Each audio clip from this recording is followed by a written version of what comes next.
Hello there. This subject that we're going to talk about now changed my whole life.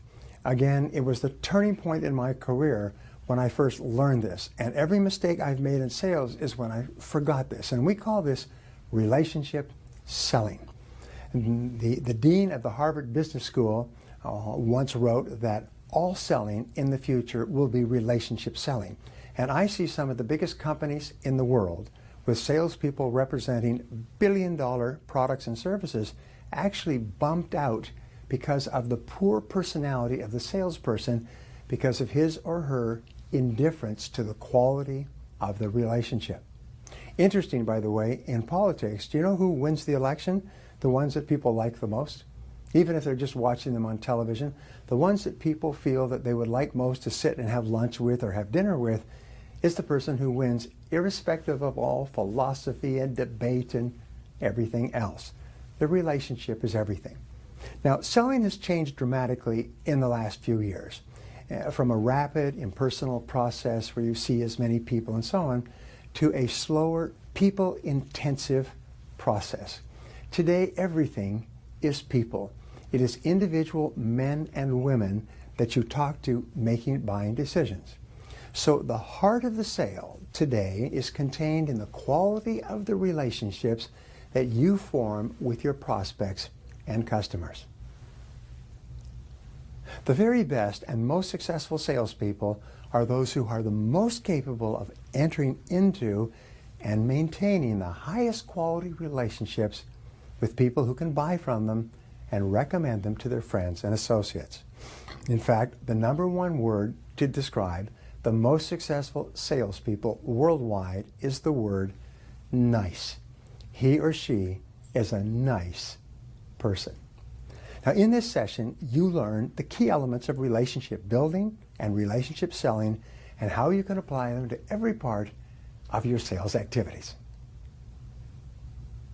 Today, everything in work and sales is relationships, from getting a good table and getting good service in a restaurant all the way through to every part of your life. In fact, 85% of your success and happiness in life will be involved with other people and be determined by how well you get along with other people or not. Now, in society today, increasing levels of high tech leads to increasing levels for high touch to maintain balance. If you start off with low tech in the middle, as you become higher and higher tech, you must become higher and higher touch in order to balance this need. Sometimes I ask, what percentage of people's decision making is emotional and what percentage is rational? And my audiences will give me a variety of numbers, 80, 90, 70, 60, and so on. And I say, no, people are 100% emotional. People are completely dominated by their feelings. They, first of all, decide emotionally, and then they justify their decision rationally or logically. Emotions are everything. Now, the friendship factor is the key to all success in selling, is that all top salespeople are described by their customers as being their friends as well.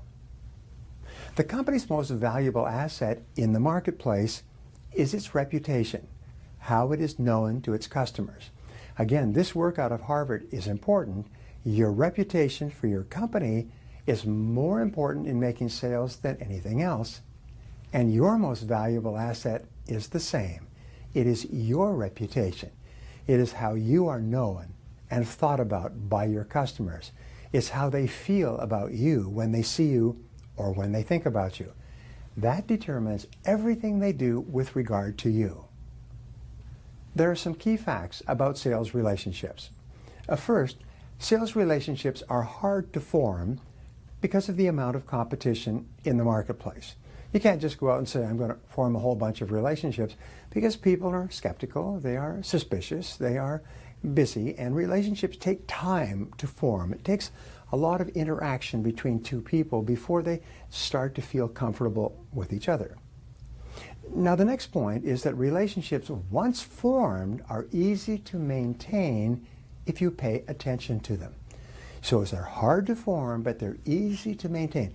Almost like spinning plates. Once the plates get spinning, you can keep the relationship going as long as you pay attention. Now, the decision to buy is the decision to enter into a long-term relationship with you and your company. We sort of say that it's like a business marriage. When you ask the customer to buy your product or service, you're asking the customer to get married, to enter into a long-term relationship. Now, once a customer buys from you, several things happen that are really important. First of all, the customer becomes dependent on you and your promises, like in any relationship. And customers don't like to be dependent for a very good reason. You see, all customers have been burned in previous sales relationships, so they're naturally skeptical. They've been sold the wrong product at the wrong price by the wrong person. The product has broken down, they've gotten poor service, and they wish they had never bought it at all. So therefore, even if they like your product or service and they like you, they're slow to make a decision. Now, there are a variety of alternatives available to your customer to satisfy his needs. This is a critical factor in the market. The customer doesn't have to buy from you. In fact, a good friend of mine was lecturing a group of business students, and they said, what are the most important factors that will affect our lives in the future? And he said, there's 3 factors. They are competition, competition, and competition. So here's the rule. The customer wants a relationship first before he or she seriously considers your product or service. You could sort of imagine going out on a date with a member of the opposite sex.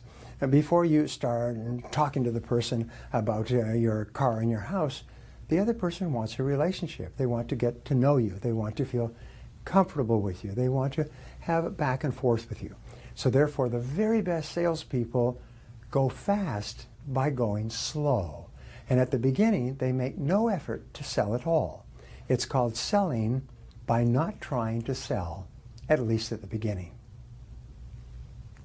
Now, the law of indirect effort, one of the great principles of relationships, says that the more you focus on the relationship, the more the sale will take care of itself. But the more you focus on the sale and not the relationship, the less likely you are to get either one. In making the buying decision, the relationship is actually more important to the customer than the product or service that you sell. You see, your product or service is available in other places, but the relationship is only possible with you. And in lots and lots of research of the keys to successful salespeople and companies, they came up with a term called customer intimacy. And they found that customer intimacy, the customer feels a special relationship with you, is the key to high and predictable and repeat sales. This is why it's so important to take time to form a relationship and then make sure that you pay attention to it so you don't allow it to drift away. Now, one of the biggest problems in business is indifference. And when they interview customers and they say, why did you leave this supplier and go to that supplier, the number one reason is indifference on the part of somebody in the company. Indifference is taking your customer for granted. This is the main reason for lost customers. It's not prices or even quality or competition. It's just that you didn't respect the customer and pay attention to the customer and weren't sensitive enough to the customer. And I've had this experience myself where you go to a place several times and they're very nice to you, and one day you go and they treat you with complete indifference. They treat you like they couldn't care if you came at all. And what happens is you go away and you never come back. So it's really important. Keeping a customer is much easier than getting a new customer, and much, much easier than getting that customer to come back. So customers use the same words to describe top salespeople in every industry. The first thing they say is, he or she works for me. I feel that he or she is sort of like my employee in this area, only I don't have to pay them. Another thing that customers say about top salespeople is, I view him or her as an unpaid member of my own staff. I can call on him or her at any time for help or service in this product or service area, and he or she will give it to me without charging. Another way that customers describe top salespeople is, I view him or her as a consultant, as a friend, and as an advisor. Because I don't see him or her as a salesperson at all. I see him or her as a person who gives me good advice to help me improve my life or work in some way. And the final thing that they say, very common, is he or she really understands my situation. Why do you buy from that person? Well, he or she really understands my situation. I've worked with him or her for a long time, and he or she really knows what I need. He or she really knows my situation. Once you get that positioning in the heart and mind of your customer, they will never go anywhere else as long as you treat them well. Now, the key to relationship selling is trust and credibility. The larger the sale, the more important the relationship, because there's a greater risk.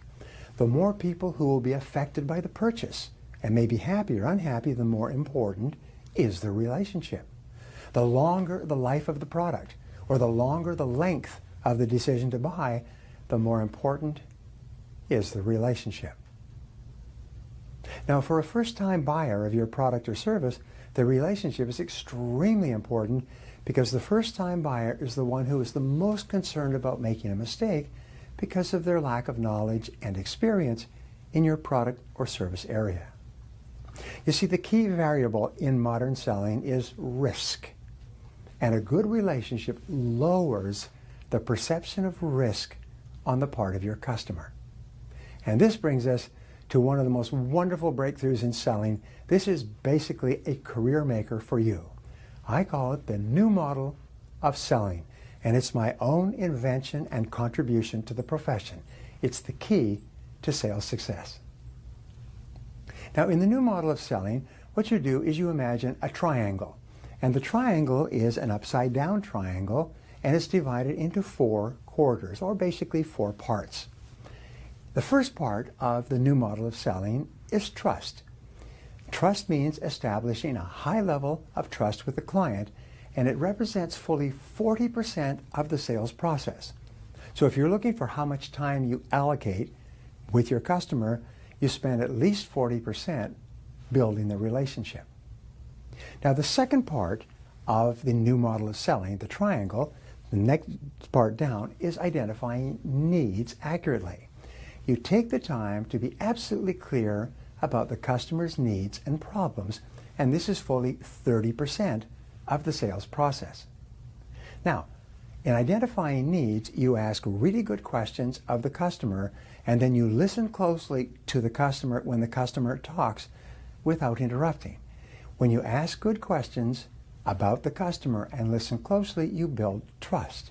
You expand your knowledge of how you can best help this customer, and you start to move inexorably toward the sale. Now, the third part of the triangle of selling is presentation. That's the next 20% of the sales process, is where you show that your product or service will satisfy the customer's needs. But this is only 20% of the new model of selling. And what we have found is that the highest paid salespeople engage in a process called matching. Now, matching is where they match their presentation to what the prospect has said he or she wants or needs or is concerned about. The salesperson only talks about what the customer has said are of interest to him or her. The salesperson doesn't talk about everything the product or service will do. They focus in on identifying the needs of the customer and selling only to those needs. Now, the last part of the triangle of selling, the new model, the bottom part, the last 10% is closing the sale. Closing the sale, however, is quite easy if you've done everything else. If you've built high levels of trust, if you've identified needs clearly so the customer understands them, and you have made a good presentation that matched your product to their needs, the closing is very simple. It's almost like reaching up and plucking an apple off a tree. It just needs a little bit of a tug, and it comes off in your hands. And it only represents 10% of the process. Now, the most important rule in relationship selling is this: listening builds trust. Let me repeat that. Listening builds trust. Talking does not build trust. So how do you get a chance to listen really well? Well, first of all, you ask good, well-prepared questions. You see, amateur salespeople walk in and they say whatever they can think of, whatever falls out of their mouth. But professional salespeople structure their questions. They write them down. They study them almost like the line of a play on Broadway. And they're very careful, and their questions are provocative, they elicit good information, and they give them a chance to listen carefully to the answers.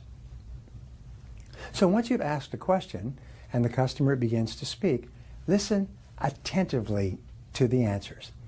Lean forward. Don't interrupt. There is nothing more flattering to a customer than for you to lean forward and nod and listen, and make no attempt to interrupt. There's nothing more insulting to a customer than for you to keep jumping in and adding and tripping the customer when they're talking. The highest paid salespeople in the world are not great talkers, they're great listeners. So here's a rule. Nobody ever listened themselves out of a sale, but people talk themselves out of sales all the time. So now once you've listened and the customer stopped talking, pause 3 to 5 seconds before you reply. Give the customer a chance to think. Give the customer a chance to revise their thoughts. But by pausing, it gives you an opportunity to consider carefully what the customer said. It enables you to hear the customer better, and it enables you to avoid interrupting the customer if they're just organizing their thoughts and planning to continue. Remember, pausing and allowing silence in a sales conversation is a powerful form of building relationships. All people who get along really, really well have developed the ability to be with each other in the quiet. They don't have to talk all the time. They talk and listen and think, and they create silences. Now, the next part of listening is to question for clarification. Questioning for clarification requires that you ask the question, how do you mean? How do you mean exactly? If the person says this and that and something else, instead of jumping in with an answer, you just say, well, how do you mean? Each time you ask the question, how do you mean, the customer will expand on the question. Human beings are conditioned from infancy to answer when somebody asks them a question. And when a customer says, well, the price is too high, you say, how do you mean? Or I can get a better version from your competitor. How do you mean exactly? And the customer will give you more information that will help you to make the sale eventually. Now, here's one final point with regard to questioning for clarification, is that the person who asks questions has control. Let me repeat. The person who asks questions has control. As long as you're asking questions, the customer will be answering, and you have complete control of the sales conversation. And as you listen, you build trust. And as you build trust, you start to move closer and closer to the sale. The next part of listening is to feed it back, to paraphrase what the customer has just said in your own words. You say, for example, well, let me make sure I understand what it is you're looking for. Or let me be sure I understand what your concern is, or why you want to do it this way. And then you repeat back what the customer has said in your own words. This is often called the acid test of listening. This is where you prove to the other person that you were really listening closely to what they said. Now, here's another powerful technique, is have a notepad open, and when the customer is speaking, make notes. Customers love it when people write down what they're saying, because it means that you think that what they're saying is important. If you think that what they're saying is important, it means you think that they are important. If you think that they're important, their self-esteem goes up and they like themselves more. When they like themselves more, they like you because you're the one who's making them feel so good about themselves. And you get all of those benefits from asking questions and listening and taking notes. Now, here are some rules for building high-quality relationships. The first is that the sale begins when the customer says yes. When the customer says yes, this is when you have to work even more to make sure that the customer is happy and continues and concludes the sale. Remember, for most products and services, there's a 72-hour waiting time where the customer can cancel the order. So when the customer says yes, this is when you go to work even harder to make sure the customer is happy. Now here's a second discovery. When the customer agrees to buy from you, the customer feels that you owe him or her something. It's almost like you owe them a debt because they've done you a favor. Your account with the customer is now in a deficit position. So what do? What you have to do something nice to thank the customer, to cause the customer to feel that you are now even. So what do? Well, you do something quickly to reassure the customer that he or she has made the right decision. You send a thank you note or a present immediately. You send a thank you email even before that. You pay even more attention to the customer than before. Don't make the mistake of making a sale and then just forgetting about the customer. You really work hard to take care of the customer after the sale. And then you set up a regular callback schedule and you follow that schedule. Call them once a week, once every 2 weeks, once a month. Ask them, how often would you like me to call in on you to make sure that everything is okay? And they'll tell you, well, if you called me once every 2 weeks, that would be great. You can send them an email, send them a phone call or a voicemail, or once a month or so, you can actually drop in physically if the sale is big enough. Now, everything in selling today is relationships. It's 80-85% of the sale. So your job is to become a relationship expert. All top salespeople are really good with other people.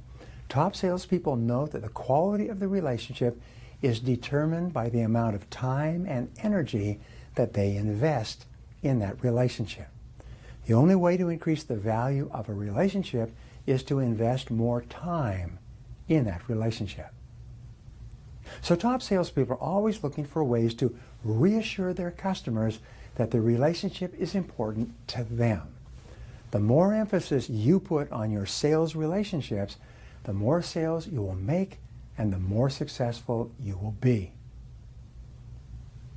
Now, here are some questions that you can ask and answer to apply these ideas to your sales activities. Question number 1. Give 3 ways to increase the friendship factor in each sales relationships. What are 3 things that you could do to become a better friend to each prospect or customer? Number 2, what are the 3 most important parts of your company's reputation in your marketplace? What are the 3 best things that your competitors and that your customers say about you when you're not there? Number 3, give 3 reasons why customers are reluctant to enter into sales relationships with new salespeople. Why do customers hold back? Obviously you know because you're a customer and you hold back for the same reasons. Question number 4. Why is the relationship more important to the customer than the product or service in a competitive market? This is a great question. Number 5. What are the 3 most common reasons for lost sales? You must know the answer to this and then make sure that you're not guilty of the answer. Number 6, what are the 3 most common words or expressions that customers use to describe top salespeople? And number 7, what are the 3 most important benefits that a customer enjoys in a high-quality relationship with a salesperson? What's in it for the customer to form and maintain a high-quality relationship with you? And finally, what 1 action are you going to take immediately as a result of what you have learned in this session to build and maintain better relationships with more people?